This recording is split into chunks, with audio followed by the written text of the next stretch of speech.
Bruce vivía dedicado a su arte. Se ocupaba de todo y tenía un gran sentido del humor.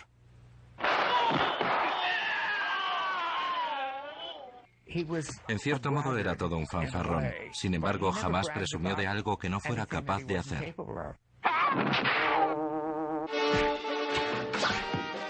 En el decorado todo el mundo lo quería, adoraban su entusiasmo.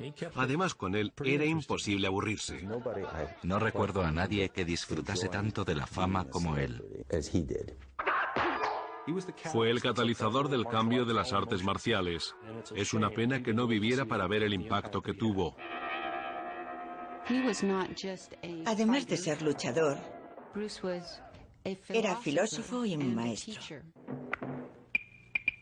All type of knowledge ultimately means self-knowledge. As an actor, as a martial artist, as a human being, all these I have learned from martial art.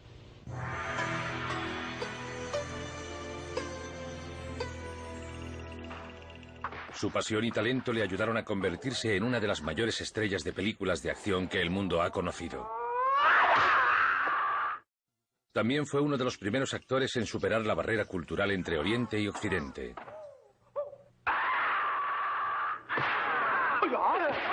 Sin embargo, la vida personal de Bruce Lee resultó ser mucho más dramática e intensa que cualquier filme. Además, aunque su estilo ha sido muy imitado, la marca indeleble que dejó hace más de 3 décadas jamás ha sido igualada. El 27 de noviembre de 1940, en el año y el día del dragón, nació en San Francisco, California, el niño que sería conocido como Bruce Lee. En el zodiaco chino, el dragón es una criatura mítica. Tiene un fiero temperamento y una fuerza tremenda. Es rápido, es esquivo. Es puro exotismo. Encaja a la perfección con lo que era Bruce Lee. Su padre, Lee Hoi-chuen, era un famoso actor de cine y teatro que había trabajado para la compañía de la ópera cantonesa. Su madre, Grace, de origen chino-alemán, era una mujer tradicional cuya naturaleza supersticiosa hizo que temiera por la seguridad de su hijo. Como su madre había perdido a un varón, pensaban que era cosa del oráculo. Por eso lo llamó Sai Fong, que significa pequeño fénix, y es un nombre femenino, con la esperanza de que los espíritus pensasen que era una niña y lo dejasen vivir. Sin embargo, en el hospital una enfermera lo bautizó como Bruce. En 1941, mientras la guerra en Europa amenazaba con llegar al Pacífico Sur, Lee regresó con Bruce y su familia a Hong Kong. Aunque Hong Kong sufría las consecuencias de la Segunda Guerra Mundial y la invasión japonesa, Lee logró encontrar trabajo como actor. El padre de Bruce tenía una prometedora carrera y a menudo se llevaba a su hijo al decorado. A los 6 años, el futuro actor interpretó su primer papel hablado, como podemos ver en estas imágenes de Kid Chun. Here you are, sir. You like that, Shanna? I sure wish I could throw a knife like that. Supongo que ahí fue cuando empezó todo. El director, mi padre, todos decían que tenía talento natural. Wait, you can't go out now. There's police all around. Aún en los primeros años, el niño exhibía el encanto, carisma y el lenguaje corporal que marcarían sus futuras apariciones en la gran pantalla. Si te fijas en sus papeles infantiles, ya hacía el gesto de la nariz. Esa mueca que ponía cuando se enfadaba lo acompañó durante sus papeles de adulto. Ese era Bruce de verdad. Es decir, más tarde dijo que era su forma sincera de expresión. A pesar de ser miope y un tanto enclenque, el joven actor creció para convertirse en un adolescente atractivo, seguro e incluso algo arrogante. Además de actuar, Bruce amaba la danza y ganó el primer premio de un concurso de cha-cha-cha en Hong Kong.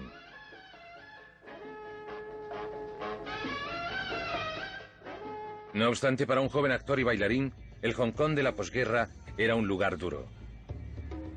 Las bandas dominaban las calles y Lee se veía a menudo obligado a enfrentarse a ellas. Sin embargo, a Bruce le gustaban los retos y no dudaba en encararse a sus adversarios. Recuerdo que cuando Bruce tenía unos 14 años, siempre le gustó luchar. Había un grupo de estudiantes, compañeros de clase, a los que no le caía bien. Un día cuando salió de clase se le tiraron encima y le dieron una paliza. Supongo que entendió la importancia de saber defenderse. En una de tantas peleas, Bruce se enfrentó al hijo de una temida triada. Ante la posibilidad de venganza, los padres lo apuntaron a su primera clase de artes marciales. Bajo la tutela de Jeet Man, su maestro y filósofo, Bruce aprendió las artes de la disciplina y el autocontrol. En los primeros años de la adolescencia empezó a practicar Wing Chun Kung Fu, una forma de artes marciales. Su filosofía se centraba en encontrar la fuerza y usarla de manera muy eficaz. Para consternación de sus padres, las peleas callejeras de Bruce no cesaron, y la naturaleza violenta de sus confrontaciones no hacía sino aumentar. En una de sus últimas peleas, mientras se quitaba la chaqueta, el tío con el que se estaba peleando le dio un puñetazo y le puso el ojo morado. Bruce se indignó, corrió tras el tío y le rompió los dientes y el brazo. Llamaron a la policía. El agente de policía vino y nos dijo: «Perdone, señor Lee, su hijo se pelea mucho en el colegio. Si se mete en una más, tendré que meterlo en la cárcel». Para sacarlo de las crueles calles de Hong Kong, los padres de Lee tomaron la difícil decisión de enviar a su hijo de 18 años a vivir con unos amigos a Estados Unidos. Nos despedimos de él. Mi padre era un hombre chapado a la antigua. Jamás abrazaba a nadie. Se dirigió hacia él y lo abrazó. Aquello nos cogió a todos por sorpresa. De vuelta al país que lo vio nacer, Bruce se asentó en Seattle y no tardó en encontrar trabajo en un restaurante chino de un amigo de la familia llamado Ruby Chow. Sin embargo, el joven rebelde estaba destinado a algo más que servir mesas en Chinatown.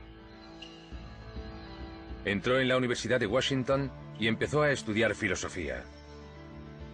Combinaba sus estudios con las artes marciales y cultivó su faceta de maestro. Sus amigos y compañeros de clase no tardaron en acudir a él para que les diera clases. Cuando empezó no le cobraba nada a nadie. Jamás lo hubiera hecho. Empezó a sentirse frustrado. Al final le dijimos: «Bruce, ¿por qué no abres una escuela? Te pagamos y así puedes establecerte por tu cuenta». En 1963, cuando aún estaba en la universidad, Bruce abrió el Instituto Hun Fan Kung Fu. Al poco tiempo, las intenciones del instructor empezaron a centrarse en una estudiante muy especial, una antigua animadora llamada Linda Emery. Un día estábamos en el campus de la Universidad de Washington y dijo: «Vale, Linda, ahora tú». Y me enseñó cómo hacerlo. Lo tiré al césped y empezamos a reírnos. Me dijo: «Vamos a cenar a la aguja espacial». Le pregunté: «¿Todos?» Y me dijo: «No, solo tú y yo». Y fue maravilloso. Fue nuestra primera cita el 25 de octubre de 1963. La relación se fue consolidando. Sin embargo, la madre de Linda no estaba muy contenta con la elección de su hija. En los años 60 las parejas interraciales no estaban muy bien vistas, y la señora Emery dudaba de que el joven estudiante de filosofía pudiera ofrecerle una vida estable a su hija. Decidido a demostrarle lo equivocada que estaba, Bruce trabajó aún más para abrir su propia cadena de escuelas de artes marciales. El 17 de agosto de 1964, Bruce y su antigua alumna Linda se casaron. Es una de esas veces en la vida en la que sabes que estás haciendo lo correcto. Era una gran persona, un hombre íntegro, cariñoso y apasionado. Todo iba a salir bien. La pareja se trasladó a Oakland, California, donde Bruce había abierto una segunda escuela de Kung Fu. Allí siguió dando clases a todo el que quisiera aprender. No ponía barreras al color ni a nada de eso. Decía: «Si tu corazón es puro, te daré clases». Fue uno de los primeros en enseñar los verdaderos secretos de las artes marciales a estadounidenses y no orientales. Muchos asiáticos pensaban que era una práctica corrupta que no estaba bien.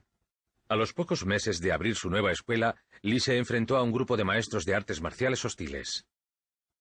Le dieron un ultimátum, le dijeron que si no dejaba de dar clase a los caucásicos se iba a tener que enfrentar a su superior. Le dijeron lo peor que le podían haber dicho porque a Bruce le encantaban los retos y no iba a dejar que nadie le dijera lo que tenía que hacer. Esa noche la pelea duró 3 minutos. Bruce lo redujo, lo tiró al suelo y obligó al hombre a decir en chino, me rindo, me rindo. Sin embargo, ganar la pelea no era suficiente. Bruce tenía la sensación de que debía de haberlo ganado en segundos, no en minutos, y empezó a trabajar en una nueva técnica que revolucionaría las artes marciales. Primero Lee se centró en analizar el arte del combate. Descubrió verdades muy profundas, como que cambia constantemente. La lucha no es dimensional, sino multidimensional. Be formless, shapeless, like water. Now you put water into a cup. It becomes the cup. You put water into a bottle, it becomes the bottle. You put it in a teapot, it becomes the teapot. Now water can flow or it can crash. Be water, my friend. Lee esperaba que las artes marciales superasen el racismo y uniera las culturas oriental y occidental. Cuando lo invitaron a participar en el campeonato de karate de Ed Parker en Long Beach, California, sorprendió al público con el golpe de puño de 1 pulgada. Cerraba el puño y daba un golpe a menos de 3 centímetros de distancia. Durante ese mínimo espacio de tiempo, centraba todo el peso de su cuerpo en el punto de impacto. Dijo, voy a enseñarte una cosa. Se giró hacia Tom, mi profesor, que era cinturón negro de Parker, y le dio un saco. Recorrió la distancia equivalente a una piscina y aterrizó en un parterre. Me quedé impresionado, por decirlo de algún modo. A pesar de su creciente reputación en el campo de las artes marciales, Bruce Lee estaba frustrado.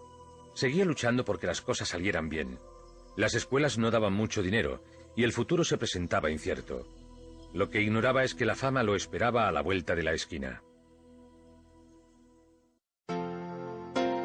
El 1 de febrero de 1965, Bruce y Linda celebraron el nacimiento de su primer hijo, Brandon Bruce Lee.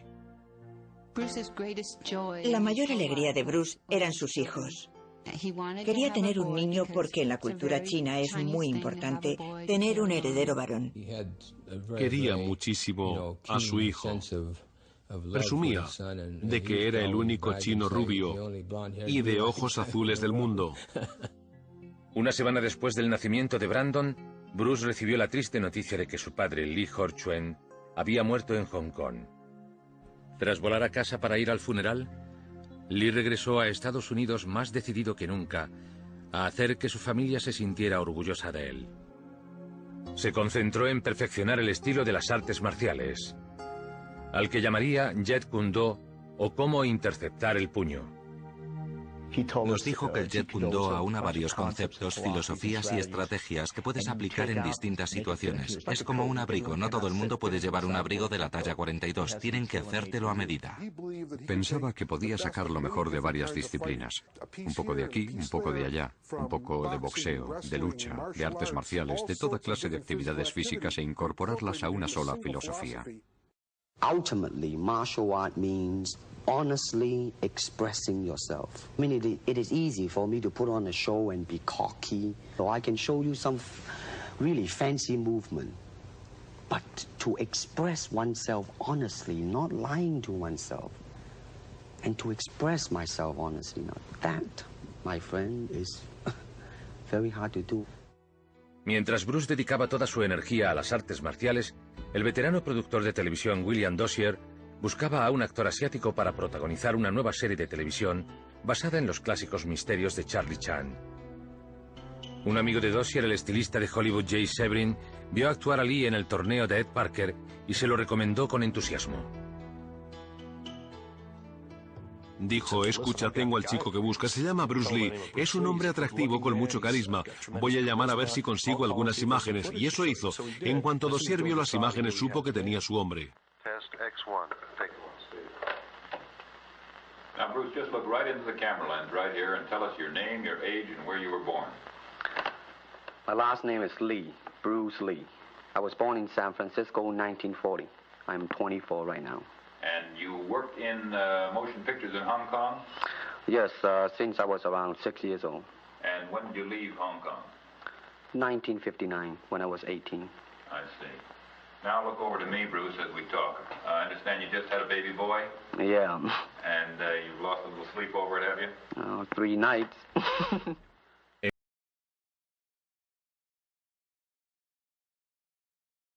En 1965, Dozier encargó una prueba de cámara de Bruce en los estudios de 20th Century Fox. There is the finger jab, there is the punch, there is the back fist, and then low. Of course, then they use leg, straight at the groin, or come up. Or, if I can back up a little bit, they start back from here, and then come back. All right. It's kind of worried. Desafortunadamente para Bruce, Dozier estaba muy ocupado con la preparación de su próxima serie, Batman. Charlie Chan's Number One Son fue abandonada. Sin embargo, Dozier le prometió a Bruce que lo tendría en cuenta para su siguiente proyecto, basado en el programa de radio de los años 30, El Avispón Verde. Querían que Bruce interpretase el papel de Kato, pero no se lo ofrecieron hasta el año siguiente porque querían asegurarse de que Batman funcionaba. Así que allí estábamos nosotros en Los Ángeles y Bruce sin trabajo. Bruce Lee no tuvo que esperar mucho. Batman se convirtió en un fenómeno nacional. En cuestión de semanas, Dozier empezó a trabajar en El Avispón Verde.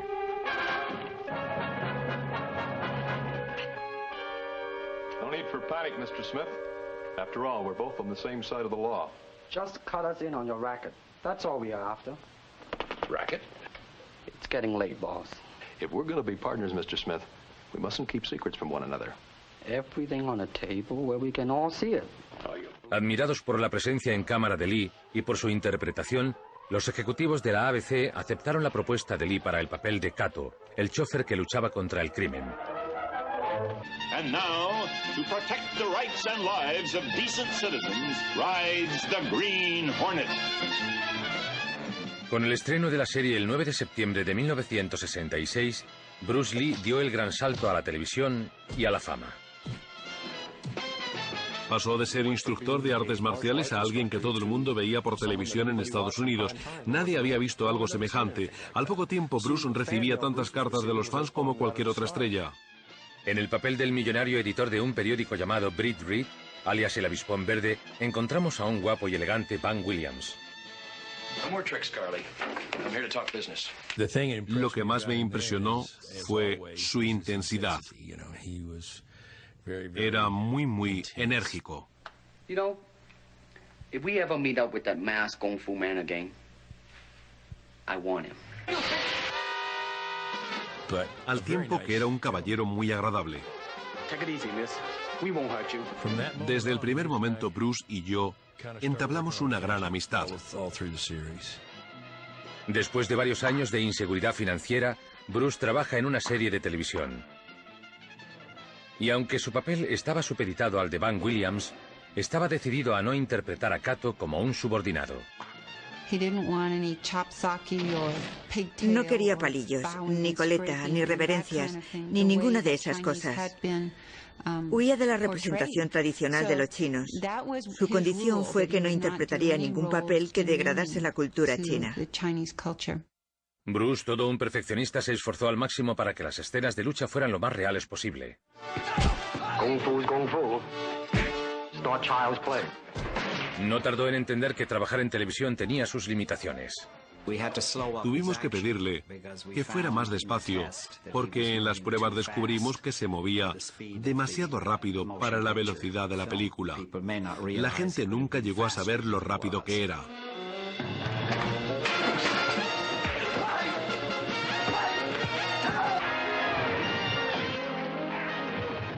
Sin ser tan afectado ni colorista como sus homólogos con capa, El Avispón Verde y Kato no lograron conectar con el público.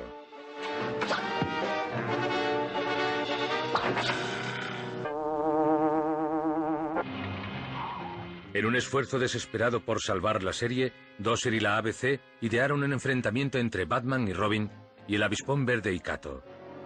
No Batmobile. Good. We can get some work done first, and fast. En el guión original se peleaba con Robin y perdía. Bruce se subía por las paredes. No pienso pelearme con Robin y perder. Burt le había dicho a todo el mundo que era cinturón negro, que era un tío fuerte y demás, y Bruce lo sabía. Con lo cual iba a jugar con él al juego de la tortura china. Le iba soltando palabras. Iba por él. Cuando entraba no le hablaba. Iba murmurando por ahí. Burr pensaba que iba a perder la paciencia y a cargárselo. Adam dijo que Burr Bard estaba muerto de miedo. Le asustaba que Bruce le diera una paliza. Al final, los productores terminaron la batalla con un empate para contentar a los fans de ambas series. None too smart for a smart crime fighter. Are we just letting them go, Batman? Sin embargo, nada cambió. Retiraron el avispón verde cuando terminó la primera temporada. Sin duda fue un duro golpe para Bruce Lee. Pensaba que la serie tendría más éxito. Esperaba que fuera su trampolín, pero no fue así. Tras la cancelación de El Avispón Verde, el futuro volvía a presentarse incierto. A pesar de contar con una nueva legión de fans leales y los contactos que había hecho en la industria del entretenimiento, Bruce Lee se enfrentaba de nuevo a momentos de incertidumbre.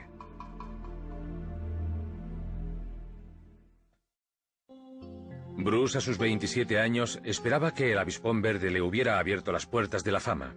Sin embargo, le sirvió para encontrar papeles esporádicos en series como Here Comes the Brides. I did not meet the ship because I refused to marry a woman I've never seen. Vincent, decision not yours. The society arranges all marriages. I am no longer a part of the society. I resign. Perhaps you wish to speak to Chi Pei. You could explain your reasonings to him. I will explain nothing to Chi Pei. Now I am no longer a member of the society. Is that understood? Ante la imposibilidad de encontrar trabajo como actor, se ofreció como coordinador de lucha de películas como La Mansión de los Siete Placeres, protagonizada por Dean Martin. En aquella época era muy difícil entrar en Hollywood. Había una barrera racial que evitaba que se integrase en la sociedad hollywoodiense. Frustrado y con la responsabilidad de una familia, Bruce recurrió a su amigo, el productor de El Avispón Verde, Charles Fitzsimmons, en busca de consejo. Y le dije, bueno, espera un momento, Bruce. Tengo una idea.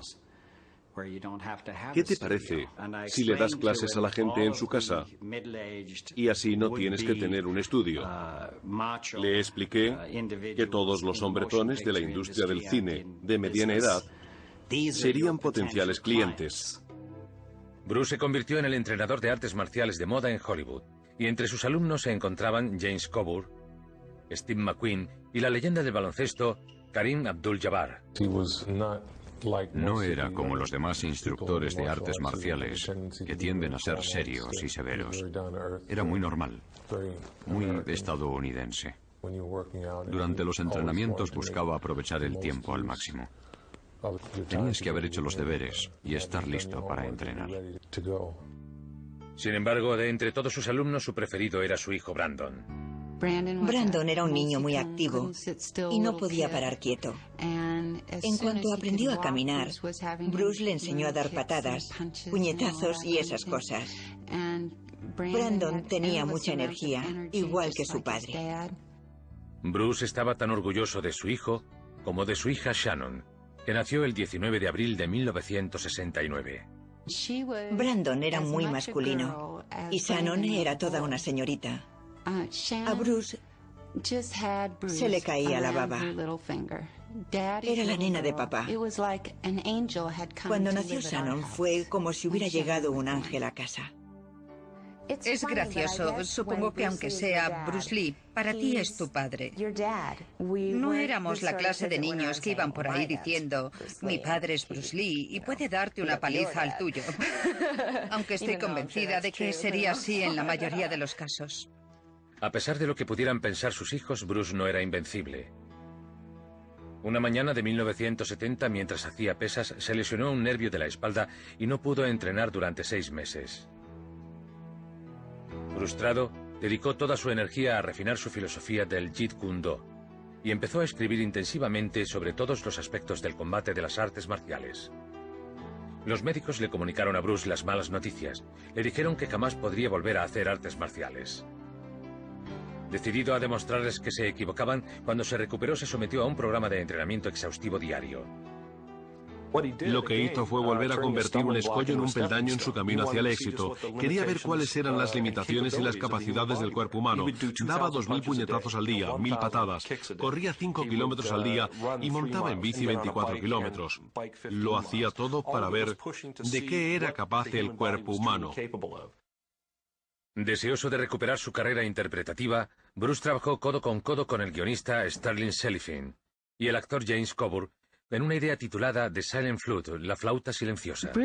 Bruce tenía una idea para un guión que tituló Silent Flute. Warner Brothers estaba interesada. Era la película que iba a introducir a Bruce en Hollywood.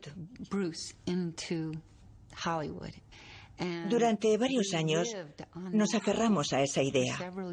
Para Bruce fue una gran decepción ver que la cinta jamás llegó a rodarse. Aunque seguía dando clases, Bruce sentía que Hollywood le había dado la espalda como actor. Viajó a Hong Kong para buscar trabajo, promocionarse y hablar con los cineastas asiáticos. Ran Ran Cha era el director asiático más importante del momento. Desafortunadamente ofrecía un sueldo estándar. Pagaba a sus actores el equivalente a $200 de la época a la semana durante 7 años. No era exactamente lo que buscaba Bruce, así que declinó la oferta amablemente. De vuelta en Hollywood en 1971, Bruce colaboró con Sterling Sellifin en el guión para la popular serie de televisión Long Street. Bruce interpretó el papel de un maestro de artes marciales en un episodio y fue tan bien recibido por los productores que le ofrecieron un papel fijo. Sin embargo, la fama de Bruce en Asia había cambiado. En su viaje de vuelta a Hong Kong descubrió para su sorpresa que El Avispón Verde era una serie de éxito. Los fans asiáticos lo llamaban el programa de Kato. Cuando llegó había miles de personas esperándolo en el aeropuerto. No podía andar por la calle sin que lo acosasen. Supongo que sería como si Tom Cruise se pasease por ahí. Como resultado de su nueva fama, a Bruce le ofrecieron protagonizar una película del productor del momento, Raymond Chow. Bruce dijo que le encantaría volver a Hong Kong a rodar películas. Le llamé por teléfono y hablamos largo y tendido. Luego firmamos un contrato por 3 películas. Volvió y el resto es historia. La primera película de Raymond Chow fue una cinta modesta de artes marciales titulada Karate a muerte en Bangkok. Introducing Bruce Lee. Every limb of his body is a lethal weapon against men. With savage beasts. El público de Hong Kong es famoso por ser muy expresivo. Si no les gusta la cinta, llegan incluso a rajar los asientos del cine. Nosotros estábamos allí sentados. La gente estaba en silencio. Y por un segundo pensó, madre mía, no les gusta. El público estaba atónito. Cuando terminó el film, se pusieron a aplaudir como locos. Karate a muerte en Bangkok rompió todos los récords asiáticos de taquilla. De repente Bruce Lee era una estrella internacional en ciernes. Pero en vez de asumir su nuevo estatus, trabajó aún más duro.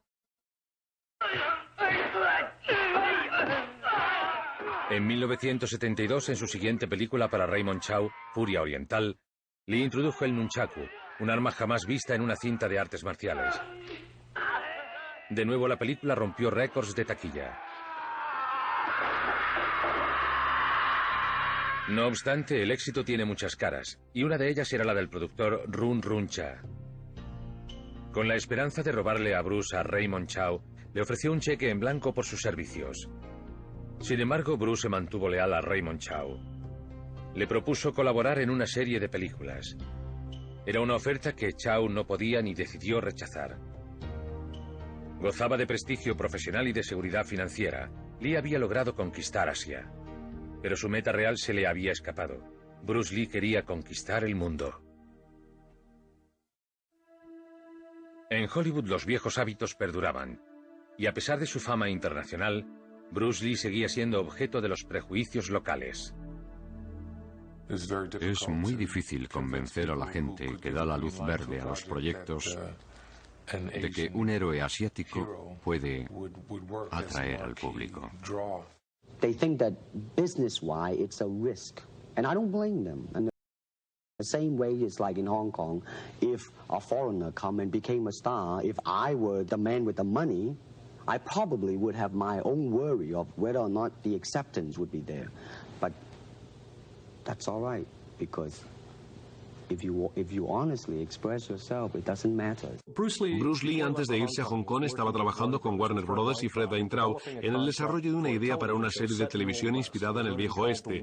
Se iba a titular The Warrior, el guerrero. Más tarde le cambiaron el título por Kung Fu. Al parecer jamás lo consideraron para el protagonista porque según ellos era demasiado chino.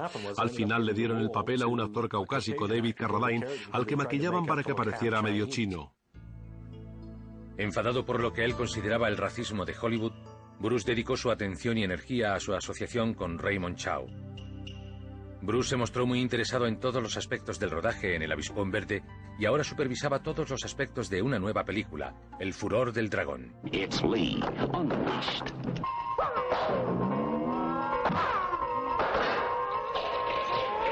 Escribió el guión, la coreografió, la protagonizó, tocaba la percusión en la banda sonora, se ocupaba de todo y fue su debut como director. Bruce disponía del control creativo que deseaba y se aseguró de que su interpretación superase las expectativas del público.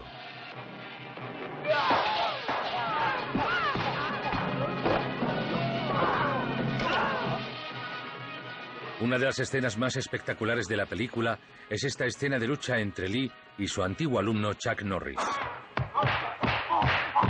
Al principio de la escena, el personaje de Bruce Lee va perdiendo porque trabajaba de una forma muy rígida.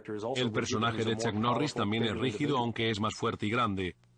Bruce en ese momento cambia de táctica y empieza a saltar como Mohamed Ali o Sugar Ray Robinson en todas direcciones. Al final Bruce Lee se alza con la victoria. Bruce destaca la necesidad de mostrar la habilidad de adaptarse a cualquier situación que se le presente. El Furor del Dragón batió todos los récords de taquilla. A las semanas de su estreno, Bruce Lee estaba ocupado preparando las escenas de lucha de su siguiente película, Juego con la Muerte. En la cinta participaría su amigo y antiguo alumno Karim Abdul-Jabbar.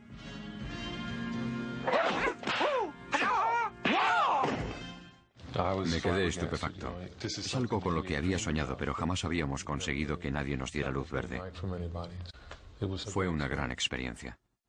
Sin embargo, antes de que terminase el rodaje de Juego con la Muerte, Bruce recibió la llamada de Hollywood que llevaba toda la vida esperando. Le ofrecieron su primer papel protagonista en una película estadounidense titulada Operación Dragón. Sería una gran producción de alto presupuesto de acción y artes marciales, además de la confirmación de los años de dedicación de Bruce a su arte. Ahora más que nunca Bruce Lee se había convertido en el artista marcial número 1 del mundo, tanto dentro como fuera de la pantalla. Había un chaval sentado en un muro que cuestionaba si era un actor o de verdad podía hacer lo que hacía en la gran pantalla. Bruce se dirigió hacia él, le dio un golpe y al niño le sangraba la nariz. Levantó las manos y ahí terminó todo.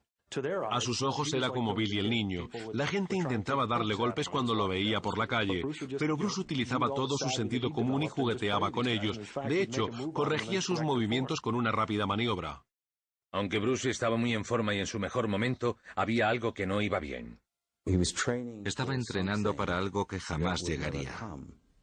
Una lucha que jamás se celebraría, pero Bruce trabajaba 7 días a la semana.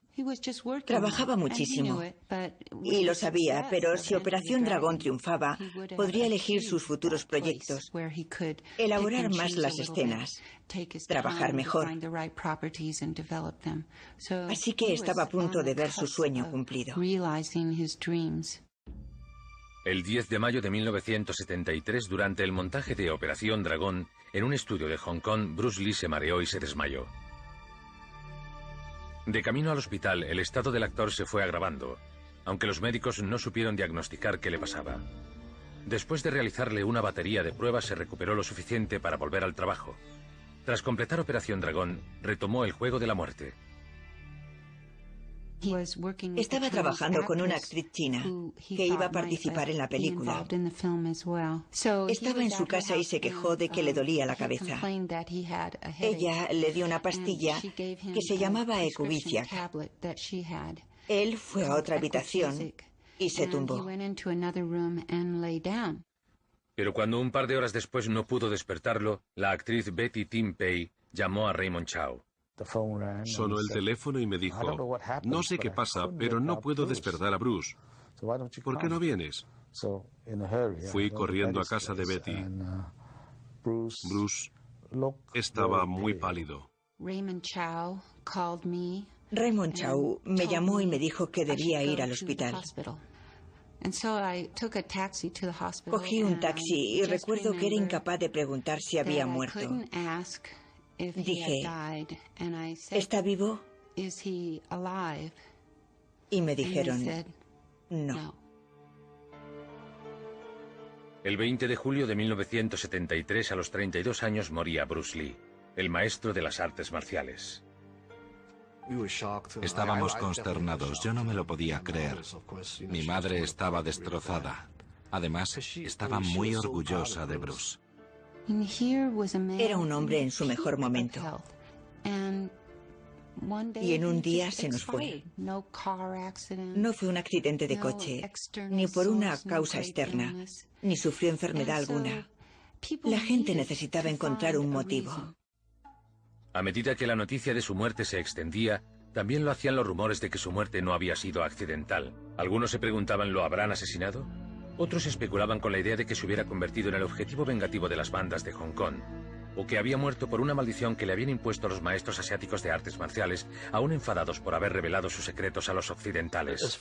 Los rumores de la maldición y todo lo demás no eran más que rumores, porque no había pruebas de nada. Es decir, cuando alguien muere puedes decir prácticamente cualquier cosa. Puedes decir que fue incluso obra de los gremlins. Hay tantas pruebas de que fueron los gremlins como de la maldición. La autopsia reveló que la causa de la muerte de Lee fue un edema cerebral, una reacción alérgica a la pastilla que había tomado para paliar el dolor de cabeza. Las pruebas médicas estaban claras.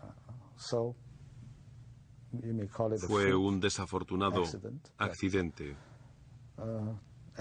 Nada más. En cuestión de días, más de 20.000 dolientes se lanzaron a las calles de Hong Kong para darle su último adiós a la estrella caída. Después de la ceremonia, trasladaron su cuerpo a Seattle, donde Bruce y su mujer se conocieron y enamoraron. Entre los asistentes a su funeral estaba James Coburn y Steve McQueen, que portaron su féretro. A la edad de 32 años, Bruce dejaba esposa, 2 hijos y un gran legado al mundo del entretenimiento y de las artes marciales. Irónicamente, fue la película en la que no apareció, en la que perduró su leyenda.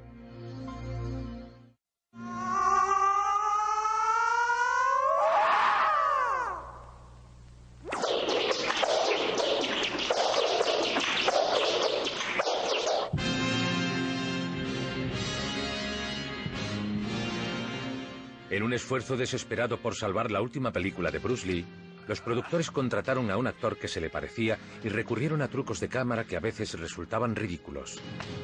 Cut! Okay, that's a print. That was great, Billy. Okay, everybody, get...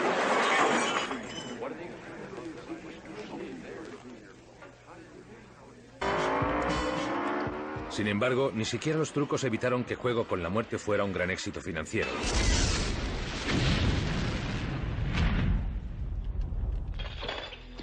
A lo largo de sus 5 películas, Bruce Lee logró redefinir el género de las cintas de acción y abrió las puertas a estrellas de las artes marciales como Jackie Chan, Chuck Norris, Steven Seagal y Jean-Claude Van Damme. Prácticamente todo el mundo que hace películas de acción practica karate, kickboxing o cualquier otra disciplina. Pero de todos los actores que se atrevieron a seguir las huellas de la desaparecida estrella, el único que parecía que podía lograrlo era el hijo de Bruce, Brandon. A weird question to me when people ask me about, following in my father's footsteps. Because if by that you mean doing really excellent films and doing the kind of work that my father did, doing that quality of work, that level of work, absolutely, you know, absolutely that's what I want to do. But if you mean trying to imitate him in some way, you know, trying to be a poor man's Bruce Lee, not at all.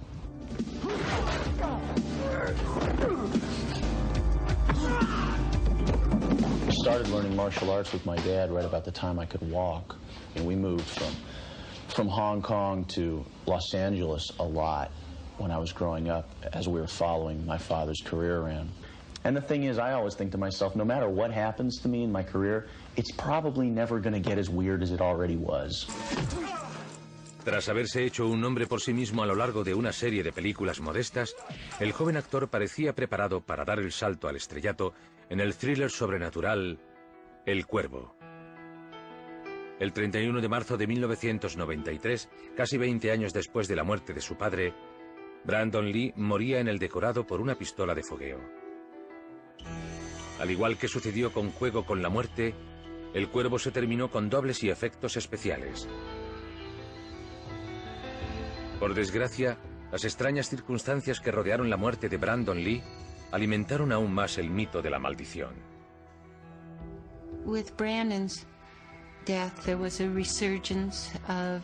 Con la muerte de Brandon, resurgieron los rumores de la muerte de Bruce. Hicieron una especie de refrito público. Intentaban relacionar las muertes de Bruce y Brandon.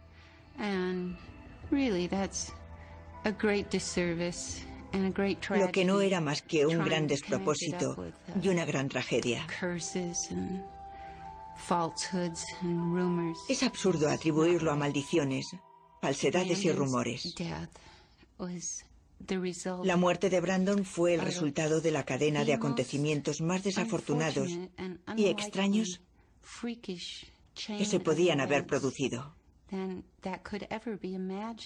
En cierto modo, me alegro de que Bruce no esté aquí para ver lo que le pasó a Brandon, porque lo hubiera destrozado, como a todos nosotros.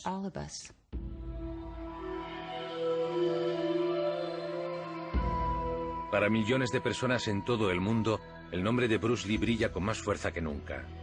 Las revistas siguen publicando artículos sobre él.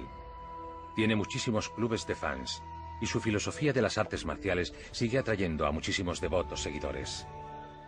Desde mi punto de vista, lo más sorprendente es que Bruce Lee a sus 32 años fue increíblemente prolífico. Creó un nuevo género cinematográfico, una filosofía de autoayuda que es brillante, un nuevo arte marcial que la gente practica desde que murió. Lo más importante no es cómo murió Bruce Lee o que haya muerto, lo importante es que vivió. Para mí sigue vivo. Su espíritu vive en mí. Seguimos practicando su arte. Probablemente sea uno de los mejores amigos que se puede tener. Era leal. Una vez me dijo que si alguien venía a por mí, él me defendería. Eso es un amigo. La integridad con la que vivió Bruce, lo que creía que estaba bien, es un claro ejemplo de lo que hizo. Recuerdo que me dijo, vale, si desaparezco por cualquier motivo, no te dejes llevar por toda esa gente. Van a organizarme desfiles, y si me hacen eso, es que algo va mal. Era alguien a quien admirar y algo a lo que aspirar. Tenía una gran pasión por la vida. Yo me esfuerzo por tener esa misma pasión. Si pudiera retroceder en el tiempo y volver a hacer lo mismo, le haría muchas preguntas y habría aprendido mucho más. Sin duda fue un regalo para todos. Un camino que seguir. Unos pasos que seguir para encontrar nuestra dirección y nuestro camino. Esa era su lección. Be formless, shapeless, like water. Be water, my friend.